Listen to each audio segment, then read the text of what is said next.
गर्मियों में दोपहर को सारे लोग के गांव में सोया करते थे, तो एक बच्चा, एक नौजवान मोटरसाइकिल पे ना, उसने बड़ा सख्त हारन लगाया होता था।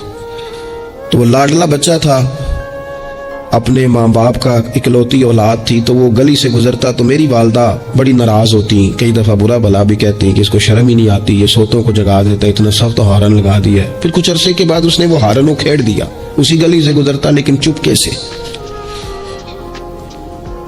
तो बच्चा शरारतें करने वाला शरारत छोड़ जाए तो फिर भी सवाल खड़ा होता है कि क्यों छोड़ गया है। तो अम्मा जी कहने लगी, इन्हें पूछते सही की होया सो। मैंने उससे एक दिन कहा कि खैर है, तो मुझे कहने लगा, भाईजान मेरे घर में बेटी पैदा हुई है। तो मेरी वालदा ने मैनू थपकी दे के कि पुत्र है हारन ला छड़, धीयां दे प्यो इंज दे काम नहीं करते।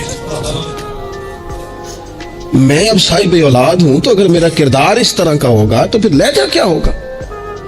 मैंने छोड़ दिए सारे काम, चूंकि मेरे घर में बेटी आ गई है और मेरी माँ ने मुझे कहा है कि बेटियों के बाप का ये लहजा नहीं होता। उनके अंदाज बड़े शुस्ता, बड़े साफ होते हैं, चूंकि घर में बेटी ने आंख खोलनी है, उसने वो रंग देखना है। मैं एक दूसरी बात भी आपको अर्ज करता हूँ। मैं खाना खा रहा था, घर के अंदर बैठा था, तो मेरी घरवाली मुझसे कहने लगी कि बाहर बच्चा बड़ा बिलक बिलक के रो रहा है मदरसे का। मैंने कहा जल्दी से बुलाओ। वो बच्चा अंदर आया तो वो कांप रहा था और उसकी हालत इस तरह की थी कि शायद थोड़ी देर में गिर जाए। तो मुझे तो खाना भूल गया। मैंने कहा पुत्र खैर है, क्या हुआ क्या है? तो बोले तो उससे बात ना हो सके, हाँफते कांपते तड़पते टूटते जुमले। तो मैंने कहा बेटे क्या बात है, छोटा सा बच्चा है।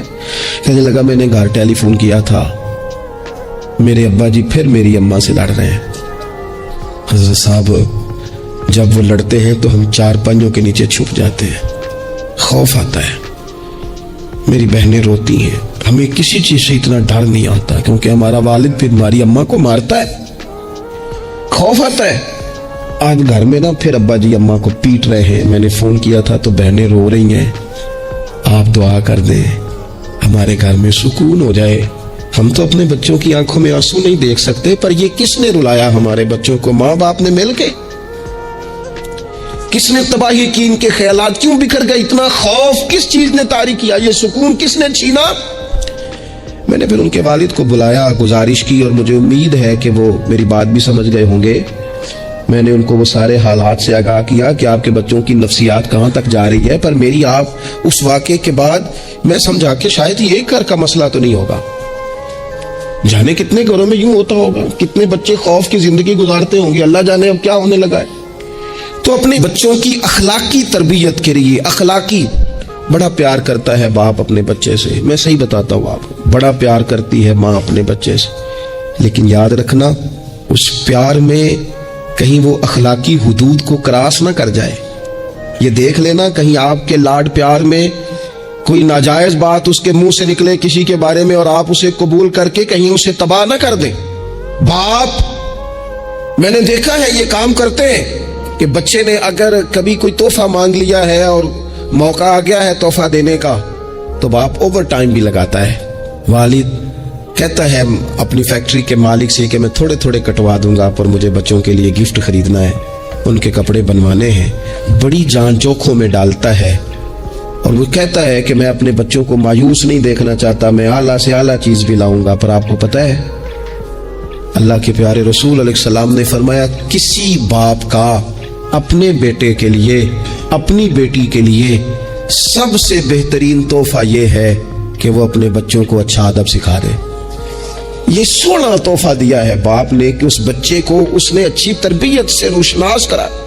ये खूबसूरत तोहफा सोना एक कमाल कर दी वालिद ने कि उसने अपने बच्चे के आदाब जिंदगी में एक अच्छे अदब का इजाफा किया। आप ना हजारों का लाखों का तोहफा लेके आए, लेकिन उसकी अखलाकी तरबियत करें, उसके किरदार में जाज़बियत पैदा करें। हो ना आज भी कोई माँ ऐसी जो गौसे पाक की माँ की तरह कहे पुत्र भूख काट लेना पर झूठ ना बोलना। हो ना कोई माँ आज भी ऐसी जो बाबा फरीद की माँ की तरह ये कहे पुत्र तुझे शक्कर पसंद है पर मिलेगी तब जब तू नमाज पढ़ के मुसल्ला उठाएगा।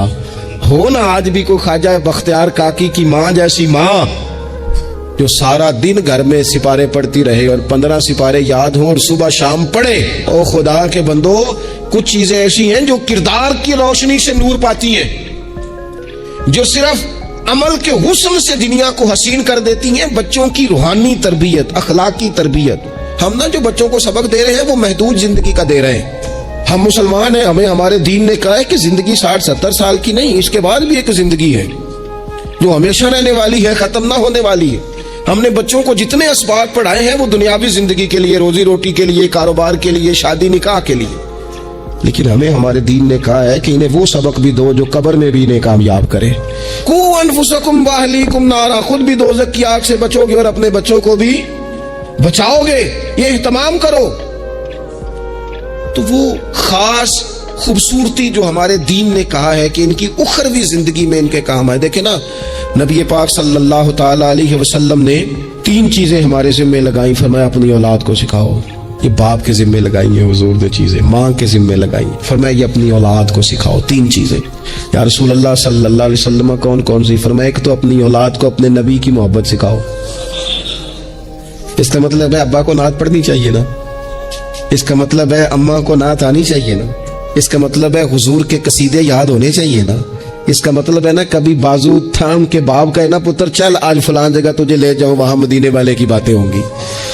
اس کا مطلب ہے کہ اسے باپ کو ان سارے رستوں کا تعین تو بیٹے کا بازو تھام کے اسے کتنی جگہوں پہ لے گیا ہے، چل ایک دن یوں بھی کر تھام اس کا بازو اور اسے حضور کے مدینے بھی لے جا کر، محبوب کے سامنے کھڑا۔ فرمایا اپنے بچوں کو اپنے نبی کی محبت سکھاؤ، اور فرمایا دوسرے کام یہ کرو کہ اپنے بچوں کو اپنے نبی کی اولاد کی محبت سکھاؤ۔ سکھائی حضرت عمر نے جناب عبداللہ کو، عبداللہ ابن عمر کو محبت، تو پھر انہوں نے محبت کی، اپنی اولاد کو اپنے نبی کریم کی اولاد کی، اہل بیت کی محبت سکھاؤ۔ اور تیسرا حضور نے ذمہ لگایا کہ اپنے بچوں کو قرآن پاک کی تلاوت سکھاؤ۔ یہ ماں باپ سکھائیں، پہلے خود سیکھیں پھر اپنے بچوں کو سکھائیں۔ انہیں کہ پتر آ بیٹھ میرے پاس بیٹھ کے قرآن شریف پڑھ، میں تجھے پڑھاتا ہوں۔ تلاوت کلام مجید تو ہر مسلمان کے لیے صحیح تلفظ سے سیکھنا ضروری ہے، تو پہلے سیکھیں پھر سکھائیں۔ تو ان کی اخلاقی تربیت، روحانی تربیت، 2 انسان کی تربیت کے مزاج ہوتے ہیں، ایک اس کی ظاہری تربیت ہوتی ہے، ایک اس کی باطنی تربیت ہوتی ہے۔ اس کے ظاہر کا بھی خیال کریں۔ نبی پاک علیہ السلام کے سامنے ایک بچہ کھانا کھا رہا تھا تو جہاں سے مرضی کھا رہا تھا، تو اللہ کے پیارے رسول صلی اللہ تعالی علیہ وسلم نے فرمایا سیدھے ہاتھ سے کھاؤ اور اپنی سائیڈ سے کھاؤ، اللہ تمہیں برکت عطا کرے گا۔ بچوں کو اخلاق کا، آداب کا طریقہ بھی بتایا جائے۔ ہمارے ہاں نا شادی سے واپس آ کر، محفل سے واپس آ کر بچوں کو ڈانٹا جاتا ہے کہ آج تو آپ نے بڑی انسلٹ کرا دی، آپ کو روٹی نہیں کھانی آئی۔ تو بھئی یہ بچوں کو آپ ڈانٹے نہیں، یہ تو آپ کو چاہیے تھا کہ اس سے پہلے سکھایا جاتا کہ کھانا کیسے ہے، بیٹھنا کیسے ہے، جانا کیسے ہے، کسی سے سلام کلام کیسے کرنا ہے۔ یہ ڈانٹنے کی بات ہے؟ یا استاد کو چاہیے تھا کہ اپنی کارکردگی پر غور کرتا، بجائے اس کے کہ اپنی کارکردگی کو دہرایا جائے، الٹا آپ اس شخص کو ڈانٹ رہے ہیں جو زیر تربیت ہے۔ اور پھر بعض اوقات یہ ہوتا ہے کہ بچوں کو اس طرح ڈانٹا جاتا ہے، ہمارے صوفیاء نے لکھا ہے جب بچے پہ غصہ آئے تب اسے سزا نہیں دینی، ایک دن بعد سزا دو یا کچھ گھنٹوں کے بعد، اس لیے کہ غصے میں جو سزائیں دی جاتی ہیں وہ حد سے کراس کر جاتی ہیں۔ بچوں کو مناسب انداز میں سزا دینا بھی شریعت میں موجود ہے۔ سب سے زیادہ حضور پیار کرتے ہیں امت سے، لیکن نبی پاک صلی اللہ تعالی علیہ وسلم نے فرمایا 7 سال کے بچے کو نماز کا کہو اور 10 سال کا نہ پڑھے تو سزا دو، اسے مناسب حد تک تنبیہ کرو، سزا دے کے بھی پڑھاؤ، چونکہ عمر ایسی ہوتی ہے آپ کو فصل کو پانی بھی دینا پڑتا ہے اور جڑی بوٹی کو کاٹنا بھی پڑتا ہے۔ ہم کو بندہ کہ نہیں میں بڑے مہربان طبیعت کا مالک ہوں جی، میں جڑی بوٹی کیسے کاٹوں؟ تو بھئی جڑی بوٹی کو کاٹنا بھی فصل سے پیار ہی ہے، اس پر بھی توجہ ہونا چاہیے۔ ایک مناسب مقدار میں آپ کسی چیز کو بھی رکھیں، افراط اور تفریط سے پاک، بچے کو مناسب حد تک آپ تنبیہ کریں، اس کی ظاہری باطنی تربیت پر توجہ دیں۔ حضرت عمر بن عبدالعزیز رحمۃ اللہ علیہ کے والد مصر میں ہوتے تھے، اور جناب عمر بن عبدالعزیز حضرت صالح بن کسان رحمۃ اللہ علیہ ایک محدث تھے، ان کے پاس مدینہ طیبہ میں تعلیم حاصل کرتے تھے۔ تو آپ نے اپنے استاد صاحب کے پیچھے عصر کی نماز پڑھی تو 1 رکعت آپ کی لیٹ تھی، اٹھ کے آپ نے نماز پوری کی تو حضرت صالح بن کسان محدث تھے، عالم تھے، حدیث پاک کو جاننے والے، وہ حضرت عمر بن عبدالعزیز سے کہہ رہے ہیں بچپن ہے اور والد مصر میں، انہوں نے پوچھا بیٹا کہاں تھے نماز میں؟ ایک رکعت میں نے دیکھا کہ آپ نے دیر سے نماز پڑھی ہے.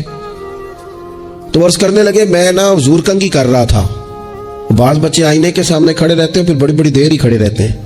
کنگھی کر رہا تھا تو ذرا دیر ہو گئی.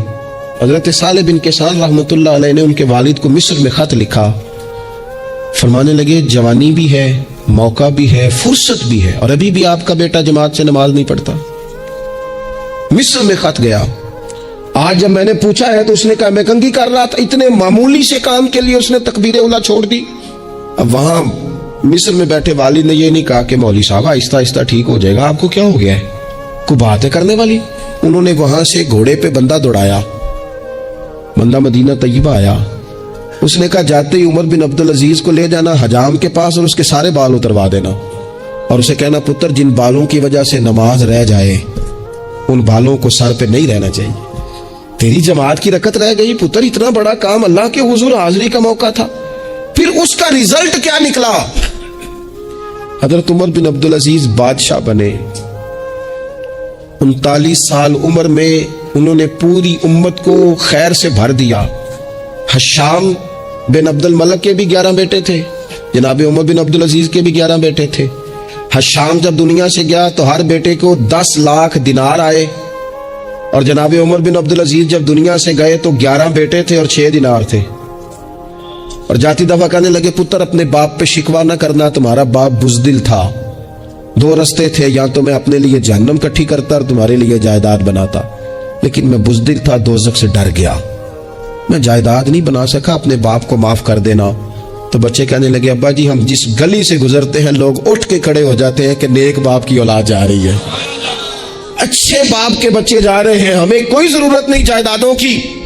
وہ شخص جو یہ بیان کرتا ہے نا کہ 6 دینار چھوڑ گئے تھے، وہ کچھ کفن دفن پہ لگ گئے، کچھ اور کسی کام لگ گئے، 6 دینار کل بچے بچوں کے پاس، 11 بیٹوں کے پاس.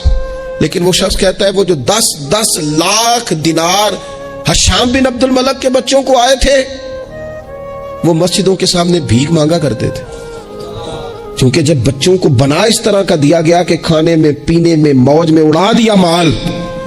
اور یہ جو 6 دینار 11 بیٹوں کو دے کے گیا، رب نے اتنی برکت دی کہ ایک ایک بیٹا ایک ایک وقت میں 100 گھوڑے مال کے بھرے ہوئے رب کے رستے میں خیرات فرمایا کرتے تھے. اصل دولت اولاد ہے، اصل دولت اس کا اخلاق ہے، اصل دولت اولاد کی اخلاقی تربیت ہے. ایسا نہ ہو کہ مال کمانے کے چکر میں اصل دولت سے ہاتھ دھو بیٹھے، ایسا نہ ہو کہ بینک پیسوں سے بھر جائے اور ہماری اولاد ہاتھوں سے نکل جائے. ایسا نہ ہو کہ ہم نے یاروں کو ٹائم دے دے کے تو بڑی دور نکل گئے ہم، لیکن ہمارے بچے کے ذہن میں چند سوالات تھے، ہم انہیں مطمئن نہیں کر سکے. ہم نے نوکروں کے ذمہ ڈال دیا، فلانے کے ذمہ ڈال دیا، چچا کے ذمہ ڈال دیا، وقت نہیں دیا، ٹائم نہیں دیا. کائنات میں سب سے مصروف زندگی رسول کریم کی ہے، پر حضور تو انہیں کندھوں پر بھی بٹھایا کرتے تھے، نماز میں بھی بچے ساتھ آ جاتے تھے اپنی. اور پھر بچوں کو احساس دلائیں کہ سب انسان برابر ہیں، انہیں تقوی کا درس دیں. آپ نے ناراض نہیں ہونا، امیروں کے بچوں کو یہ سبق دیا جاتا ہے کہ تہاڈا سٹیٹس نہیں ہے تسی فلانے نال کھیڈن ڈیس ہو. حضرت عمر کے زمانے میں ایک گورنر کے بیٹے نے غریب کے بیٹے کو مارا تھا، تو حضرت عمر نے گورنر صاحب کو معزول کر کے اونٹ چرانے پہ لگا دیا. لوگوں نے کہا ابے کا کیا قصور ہے؟ فرمانے لگے اس کا بھی تو قصور ہے نا، اسی نے تو اسے بتایا کہ تو گورنر کا پتر ہے. اگر وہ بتاتا کہ بیٹا قانون سب کے لیے ایک جیسا ہے تو یہ کام نہ ہوتا. چھوڑ دو، کمی اور چودھری کی تقسیم، تمہاری اولادیں بچ جائیں گی. چھوڑ دو امیر اور غریب کا فرق، بچے متقی اور پرہیزگار ہو جائیں گے. چھوڑ دو یہ سٹیٹس کا دھندا، تمہاری اولاد کے دل سے کبر اور تکبر نکل جائے گا. محبوب نے یہ فرق مٹا کے ہمیں بتایا ہے کہ اخلاق حسن ہے، کردار معیار ہے. تمہارے اندر اگر تقوی کی دولت آتی ہے تو یہ اصل اعزاز ہے. خوش قسمت ہے وہ باپ جس کو کوئی آ کے کہے کہ تیرے بیٹے کو نماز پڑھتے دیکھا ہے. میں نے ایک جگہ ایک تراویح پڑھی تو میرے ساتھ ایک صاحب تراویح پڑھ رہے تھے، وہ روتے جا رہے ہیں. تو میں یہ سمجھا کہ شاید ان کو قرآن مجید کی سمجھ آ رہی ہے، چلے تھوڑا بہت میں بھی طالب علم ہوں قرآن پاک کا. تو میں نے کہا ایسی آیات تو نہیں ہے اتنا رونے والی، کیونکہ بہت ہی رو رہے ہیں. تو 2 رکعتوں کے بعد میں نے ان سے کہا کہ اب تو آپ کی کیفیت وہاں چلی گئی ہے کہ نماز میں اتنی آواز نکلنی نہیں چاہیے. क्या मसला है? तो कहने लगे हजरत साहब मेरा पुत्र पे तरावियां पढ़ाना है। तो ये देखे ना, ये बहुत बड़ी खूबसूरती है। लेकिन याद रखें उसका हाफिज कारी आलिम होना भी बड़ी बात है, लेकिन शर्त यह है कि वो अखलाकी तौर पर अगर एक अच्छा इंसान बन जाए तो फिर भी बड़ी बात है। अगर आपको ये कोई आके बताए कि मैं जा रहा था चक्की पे गंदुम लेकर पिसवाने के लिए, लेकिन तेरे बेटे ने तो जल्दी से मोटरसाइकिल रोका है, और उसने कहा चाचा जान मुझे देना, मैं छोड़ के आता हूं, और मैं जा रहा था डॉक्टर की तरफ दवा लेने, लेकिन उसने कहा कि आप इधर मेरे साथ आए ना, मैं जाता हूं आपको लेकर के। ये बहुत बड़ा एहसास है। बच्चों को अखलाकन मजबूत कर देना, उनके किरदार के अंदर वो खूबसूरती ले आना। मैं बड़े दर्द से आपसे अर्ज करूं, हम अपनी औलाद की तकलीफ नहीं दे सकते, देखी नहीं जाती, कैसे देखेंगे? तो मुझे बताओ, क्या खुदा न खास्ता अल्लाह ताला सबको महफूज करे, क़यामत में अगर औलाद को अजाब होगा तो देखा जा सकेगा? और अगर नहीं देख सकते तो फिर खुदारा कभी भी इन्हें रिज़्क़ हराम ना खिलाना। थोड़ी रोटी लेकिन हलाल, थोड़ा माल मगर जायज, सादा सवारी मगर जायज पैसों। मेरे नबी पाक सल्लल्लाहु अलैहि वसल्लम ने फरमाया, जो गोश्त हराम से पलेगा वो जन्नत में नहीं जाएगा। अपने बच्चों के लिए रिज़्क़ हलाल का बंदोबस्त करें। जिस तरह ढूंढ के लाते हो ना बच्चों के लिए अच्छा गोश्त, ढूंढ के लाते हो ना बच्चों के लिए वो ग़िज़ा इसमें मिलावट ना हो, ढूंढ के लाते हो ना बच्चों के लिए वो वाला खाना जो गैर मेयारी ना हो, मेयारी हो, ढूंढ के लाते हो ना खालिस चीजें अपने बच्चों के लिए, इसी तरह उनके लिए तय्यब और ताहिर रिज़्क़ भी लेके आओ, ताकि उनके अंदर रूहानियत पैदा हो, ताकि तकवे की रोशनी दौड़े। इमाम हसन रदी अल्लाह ताला अन्हु मस्जिद नबवी शरीफ में तशरीफ लाए तो सदके की खजूरों का ढेर लगा हुआ था। एक खजूर बचपना था, उठा के मुंह में रख ली। अल्लाह के रसूल सल्लल्लाहु अलैहि वसल्लम ने उंगली डाल के निकाल दी। फरमाया पुत्र मेरी औलाद के लिए सदका जायज नहीं है। उंगली डाल के हुजूर ने निकाल दी। हमें ये सबक दिया कि तुम्हारी औलादों के करीब सिर्फ वो रिज़्क़ जाना चाहिए जिन्हें रब रसूल ने उनके लिए जायज रखा है। अगर गले में उंगली डालकर भी तुम्हें वो लुक़मे निकालने पड़े तो निकाल देना। ये तरीका तुम्हारे लिए तुम्हारे नबी ने रखा है, इनके करीब हराम ना जाने देना, वरना हम ढूंढते फिरेंगे दोस्तों, हम ढूंढते फिरेंगे, चीजें कहीं की कहीं पहुंच जाएंगी। खुदारा इनका कसूर क्या है नौनिहालों का? ये तो हमारी गोद में पलते हैं, क्यों हम उन्हें वो वाला माल ला के देते हैं जो इनके लिए जायज नहीं? क्यों ऐसी चीजें इन्हें फराहम करते हैं कि इन बेचारे भोलों को पता ही नहीं अब्बा क्या कुछ ले आया? तैयब, हलाल, पाकीज़ा, साफ सुथरा, मेयारी इनके लिए ग़िज़ा का बंदोबस्त करें। और इनके लिए एक बात और आपको आखिर में अर्ज करनी है, ये आपने ना मेरी मिन्नत समझनी है। जिस तरह बच्चों को नुस्खे बताते हैं ना कमाई करने के, जिस तरह उन्हें हिंट्स देते हैं ना दुनिया में छा जाने के, इस तरह आप अपने बच्चों को वजीफे बताएं, उन्हें अज़कार की फजीलत वालिद साहब बताएं। क्यों? कि ये मेरे नबी पाक का तरीका है सल्लल्लाहु ताला। देखो ना हुजूर के दरवाजे से सबको सब कुछ मिलता है ना। और सहाबा कहते हैं जो चीज नहीं सुनी ना कभी वो लफ्ज़ नहीं है, ये ला नहीं है, ये सुना ही नहीं कभी। लेकिन नबी पाक सल्लल्लाहु ताला अलैहि वसल्लम ना सहरी के वक्त सैयदा फातिमा आराम फरमाती सहरी के वक्त, तो हुजूर ने हमारी तालीम के लिए, हमें समझाने के लिए बेटी को पाँव से पकड़कर उठाया, फरमाया फातिमा उठो, ये तो रब से रिज़्क़ मांगने का वक्त है। उठो, तुलुए फजर से तुलुए सादिक तक अल्लाह ताला रिज़्क़ तकसीम करता है। उठो, मुसल्ले को आबाद करो।